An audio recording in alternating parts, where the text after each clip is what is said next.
প্রতিদিনের চিন্তা ও প্রার্থনা। 27শে মার্চ দিনের প্রধান চিন্তা। যদি আমরা অলস হই, তবে আমাদের জীবন পুণ্যশীল হইতে পারিবে না। মুখস্থ করা যায়, অন্তরঙ্গ সাথী ওগো, একদিন শিখাইলে তুমি মোরে এক নৃত্য আর গান। নাচিলাম তুমি আমি, গাহিলাম দুইজনে, আনন্দে বিভোর দিয়া করতালি। আজি মোর সমস্ত জীবন ভাসে সেই সঙ্গীতের ছন্দের আলাপে, আর দেহ মোর রাখে তাল, দোলে পলে পল।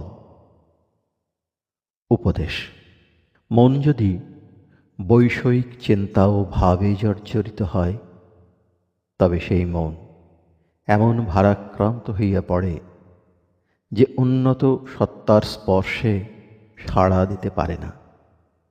তখন মনের অবস্থা এমন হয় যে আমরা প্রার্থনা করিয়াও মনকে যখন জাগাইতে চেষ্টা করি, তখনও সে সাড়া দেয় না।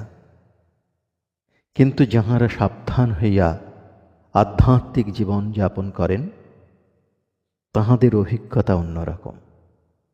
তাহাদের আগ্রহ কখনো শিথিল হয় না, কারণ তাহাদের আধ্যাত্মিক সাধনা নিয়মিত এবং তাহারা শেষ মুহূর্তে সাধনাভ্যাস আরম্ভ করেন না। আমরা প্রতিদিন যে কাজ করি, সেই কর্মের মধ্য দিয়াই নিজেদের ধর্মজীবনের জন্য প্রস্তুত করি। এইভাবে আমাদের তুচ্ছ কাজকর্ম এক উন্নত প্রেরণায় অনুপ্রাণিত হয়।